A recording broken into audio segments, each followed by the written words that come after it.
Hello students, today நம்ம அப்ரோச்சில் method 2 பார்க்க போகிறோம். மெத்தட் 1 வந்து போன வீடியோவில் பார்த்தோம். உங்களுக்கு வந்து வேணும் அப்படின்னா கேபிட்டல் ஸ்ட்ரக்சர் அப்படிங்கிற ஒரு பிளேலிஸ்ட்டில் எல்லாமே வந்து இருக்குது. அப்ரோச் 1லேருந்து பார்த்துக்கோங்க. டிஸ்கிரிப்ஷனில் நான் அதோட லிங்க் கொடுக்குறேன். ஸோ இப்போ பார்த்தீங்க அப்படின்னா அப்ரோச்சில் நம்ம மெத்தட் 2 பார்க்குறோம். இது என்ன அப்படின்னா corporate tax with corporate tax. Method 1 என்னென்னா டேக்ஸ் கொடுக்காம இருந்தால் அப்ரோச் எப்படி போடுறது. மெத்தட் 2ல் கார்ப்பரேட் டேக்ஸ் கொடுத்துருப்பாங்க. அப்படி கார்ப்பரேட் டேக்ஸ் கொடுத்துருந்தாங்கன்னா அந்த சம்மை வந்து எப்படி போடுறது அதுதான். இப்போ பார்த்தீங்க அப்படின்னா 2 ஃபர்ம் இருக்குது, எக்ஸ் அண்ட் ஒய் அப்படின்னு 2 கம்பெனி இருக்காங்க. 2 கம்பெனியும் வந்து identical expect in the method of financing. ரெண்டுமே வந்து ஒரே மாதிரியான மெத்தடில் தான் ஃபினான்ஸ் பண்ணிகிட்ருக்காங்க. இங்கே பார்த்தீங்க அப்படின்னா கம்பெனி எக்ஸுக்கு வந்து டிபென்ச்சர் எதுவும் இல்லை. அவங்க டிபென்ச்சர் எதுவும் அவங்க வாங்கலை, கடன் வாங்கலை. ஃபர்ம் ஒய், அதாவது கம்பெனி ஒய் வந்து 2 lakh rupees வந்து டிபென்ச்சர் வந்து ஃபினான்ஸ் பண்ணியிருக்காங்க. டிபென்ச்சர் வந்து அவங்க கடன் வாங்கியிருக்காங்க. டிபென்ச்சர் கொடுத்து மணி கடன் வாங்கியிருக்காங்க. 5% வந்து டிபென்ச்சருக்கு இன்ட்ரெஸ்ட்னு சொல்லியிருக்காங்க. அதுக்கப்புறம் பார்த்தீங்கன்னா 2 ஃபர்மோட எபிட் கொடுத்துருக்காங்க 50,000. 2 ஃபர்முக்கும் எபிட் 50,000. அதோட 2 ஃபர்முக்கான ஈக்விட்டி கேபிட்டலைசேஷன் ரேட்டும் பொதுவாக 12.5ன்னு கொடுத்துட்டாங்க. கார்ப்பரேட் டேக்ஸ் 50% கொடுத்துருக்காங்க. பாருங்கள், போன சம்மில் மெத்தட் 1ல் கார்ப்பரேட் டேக்ஸ் கிடையாதுன்னு சொல்லிட்டாங்க. இதில் கார்ப்பரேட் டேக்ஸ் கொடுத்துருக்காங்க. இது மாதிரி அப்ரோச்சில் கார்ப்பரேட் டேக்ஸ் கொடுத்துருந்தாங்கன்னா இது வந்து செகண்ட் மெத்தட். இப்போ என்ன சொல்லியிருக்காங்கன்னா வேல்யூ ஆஃப் தி ஃபர்ம் வந்து கண்டுபிடிங்க அப்படின்னு சொல்லியிருக்காங்க. இப்போ நம்ம ஃபார்முலா போட்டுவிட்டு சம் போட ஆரம்பிக்கலாம். இப்போ நம்ம ஃபர்ம் எக்ஸுக்கும் ஃபர்ம் ஒய்க்கும் வேல்யூ ஆஃப் ஃபர்ம் கண்டுபிடிக்கலாம். வேல்யூ ஆஃப் ஃபர்ம் கண்டுபிடிக்கிறதுக்கு முன்னாடி இங்கே பாருங்கள், லிவர்ட் அப்படின்னு போட்டிருக்கோம் பார்த்தீங்களா. இதுக்கு என்ன அர்த்தம்னா டெட் கொடுக்கலன்னா அந்த கம்பெனியை அன்லிவர்டு ஃபர்ம்னு சொல்லுவோம். ஓகேவா. டிபென்ச்சர் வந்து அவங்க வாங்கியிருந்தாங்க அப்படின்னா அதை வந்து நம்ம லிவர்ட் அப்படின்னு சொல்லுவோம்.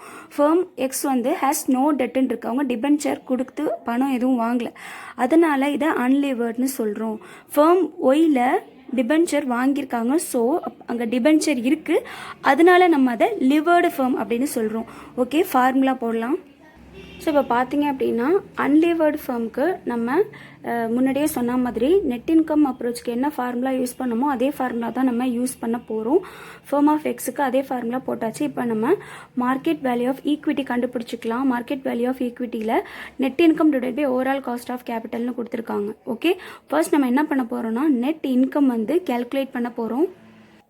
ஸோ இப்போ பார்த்தீங்க அப்படின்னா கேல்குலேஷன் ஆஃப் நெட் இன்கம் எப்படி கேல்குலேட் பண்ணுவோன்னா எப்போதும் போல தான் EBIT, earning before interest and tax 50,000 சம்மில் வந்து கொடுத்துருக்காங்க. Okay, earning before interest and tax. So அந்த 50,000 எடுத்து நம்ம போட்டாச்சு. அதுக்கப்புறம் எபிட்லேருந்து ஆஸ் யூஷுவல் இன்ட்ரெஸ்ட்டை நம்ம லெஸ் பண்ண போகிறோம். இன்ட்ரெஸ்ட் வந்து அன்லிவர்ட் ஃபர்ம்னு நம்ம இருக்குது. ஓகே, இதுக்கு டிபென்ச்சர் எதுவும் இல்லை, அதனால நம்ம இன்ட்ரெஸ்ட் வந்து எதுவும் இல்லை அப்படிங்கிறதுனால நெல் போட்டாச்சு. ஸோ அந்த அமௌண்ட் அப்படியே போட்டாச்சு. EBT, earning before tax. அதுக்கப்புறம் இதில் கார்ப்பரேட் டேக்ஸ் 50% கொடுத்துருக்காங்க பார்த்தீங்களா. ஸோ இந்த டேக்ஸை நம்ம எப்போதும் போல் லெஸ் பண்ண போகிறோம். ஓகே, இன்ட்ரெஸ்ட்க்கு அப்புறம் தான் எப்போதுமே டேக்ஸ் வந்து நம்ம லெஸ் பண்ணணும். டேக்ஸ் 50% கொடுத்ததுனால 50,000ல் 50% எடுத்தோம் அப்படின்னா 25,000 வரும். So balance amount 25,000. இதுதான் ஏர்னிங் ஆஃப்டர் டேக்ஸ். இதை தான் நம்ம நெட் இன்கம் அப்படின்னு சொல்லுவோம். இப்போ நமக்கு நெட் இன்கம் கிடச்சிருச்சு. நம்ம இப்போது இந்த ஃபார்முலாவில் அப்ளை பண்ணிக்கலாம். மார்க்கெட் வேல்யூ ஆஃப் ஈக்விட்டி அந்த ஃபார்முலாவில் நம்ம இப்போ அப்ளை பண்ண போகிறோம். இப்போ நம்ம மார்க்கெட் வேல்யூ ஆஃப் ஈக்விட்டியில் அப்ளை பண்ணியாச்சு. நெட் இன்கம் 25,000 கண்டுபிடிச்சிருக்கோம், அதை போட்டாச்சு. Divided by overall cost of capital rate வந்து எங்கே கொடுத்துருக்காங்கன்னா கொஷினில் கொடுத்துருக்காங்க பாருங்கள், 12.5% அப்படின்னு கொடுத்துருக்காங்க ஈக்விட்டி கேபிட்டலைசேஷன் ரேட். இதை வந்து நம்ம டிவைடட் பை 100 அப்படின்னு போட்டு டிவைட் பண்ணோம் அப்படின்னா 0.125. எப்போதுமே பர்சன்டேஜில் இருந்தால் அதை நம்ம கன்வெர்ட் பண்ணி தான் போடணும். ஓகே, இப்போ நமக்கு என்ன ஆன்சர் வருது அப்படின்னா value of equity. So value of equity வந்து 2 lakh rupees வந்து நமக்கு கிடச்சிருச்சு. ஓகே, இப்போ நம்ம வேல்யூ ஆஃப் ஈக்விட்டி கண்டுபிடிச்சாச்சு. நெக்ஸ்ட் நம்ம மார்க்கெட் வேல்யூ ஆஃப் ஃபர்மில் இப்போ அப்ளை பண்ண போகிறோம். ஸோ ரெண்டுக்கும் ஒரே ஆன்சர் தான் வரும். ஏன் அப்படின்னா இதில் டிபென்ச்சர் இல்லை, இருந்தாலும் நம்ம இந்த ஃபார்முலாவில் அப்ளை பண்ணலாம். வேல்யூ ஆஃப் தி ஃபர்ம் அப்படிங்கிறத கண்டுபிடிக்கலாம். ஸோ இப்போ பார்த்தீங்க அப்படின்னா வேல்யூ ஆஃப் ஃபர்ம் வந்து 2 lakh rupees ஈக்விட்டி போட்டாச்சு. இந்த ஃபார்முலாவில் அப்ளை பண்ணுங்கள். Market value of equity 2 lakh rupees நம்ம கண்டுபிடிச்சோம், அதை போட்டாச்சு. அடுத்தது market value of debt. So இந்த சம்க்கு டெட் கிடையாது, அதனால தான் நம்ம இதை அன்லிவர்டுன்னு சொன்னோம். இப்போ பார்த்தீங்கன்னா அதில் நில்லுன்னு போட்டோம். So market value of firm வந்து 2 lakh rupees. இது வந்து எதுக்கானது அப்படின்னா கம்பெனி எக்ஸுக்கான வேல்யூ ஆஃப் ஃபர்ம் அமௌண்ட் என்ன அப்படின்னா 2 lakh rupees. ஸோ நெக்ஸ்ட் நம்ம என்ன பண்ண போகிறோம் அப்படின்னா வேல்யூ ஆஃப் ஃபர்ம் ஒய்க்கு வந்து நம்ம கண்டுபிடிக்க போகிறோம். இதுக்கு மட்டும் வந்து ஒரு ஃபார்முலா இருக்குது. எம்எம் அப்ரோச்சில் கார்ப்பரேட் டேக்ஸ், அதாவது செகண்ட் மெத்தட் சம் போட போகிறோம் அப்படின்னா லிவர்ட் ஃபர்மாக இருந்துச்சு, அதாவது டெட்டு கொடுத்து இருந்தாங்க அப்படின்னா இதுக்கு எப்படி நம்ம போடணும் அப்படிங்கிறத இப்போ நம்ம பார்க்கலாம். ஸோ இப்போ பார்த்தீங்க அப்படின்னா value of firm y, okay, இதுக்கு வந்து என்ன ஃபார்முலா அப்படின்னா value of firm is equal to value of unlevered firm plus tax rate into debt. இதுதான் வந்து ஃபார்முலா. இந்த ஃபார்முலாவில் நம்ம இப்போ அப்ளை பண்ண போகிறோம்.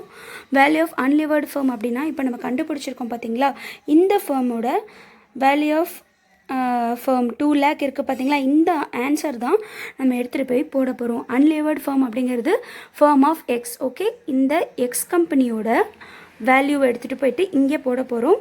அதுக்கப்புறம் டேக்ஸ் ரேட்டை போட போகிறோம். டிபென்ச்சர் அமௌண்ட்டை வந்து நம்ம இங்கே போட போகிறோம்.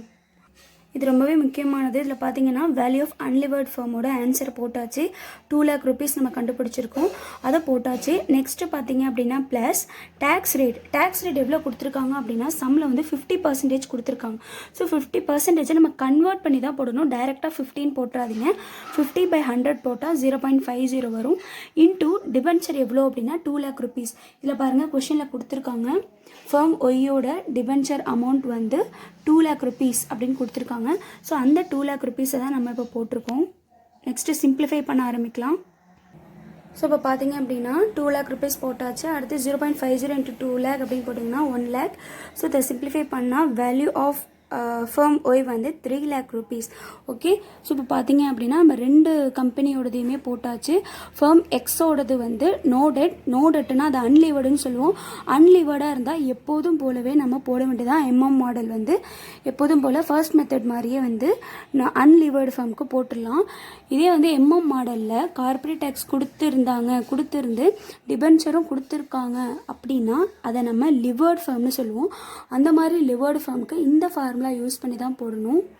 ஓகே ஸ்டூடெண்ட்ஸ், கண்டிப்பாக உங்களுக்கு இது புரிஞ்சிருக்கும் அப்படின்னு நம்புகிறேன். உங்களுக்கு இதில் ஏதாவது டவுட் இருந்துச்சு அப்படின்னா கண்டிப்பாக கமெண்ட் பண்ணுங்கள், உங்களோட ஃப்ரெண்ட்ஸ்க்கும் ஷேர் பண்ணுங்கள். நம்ம சேனலை இது வரைக்கும் யாராவது சப்ஸ்கிரைப் பண்ணலன்னா மறக்காமல் சப்ஸ்கிரைப் பண்ணிக்கோங்க.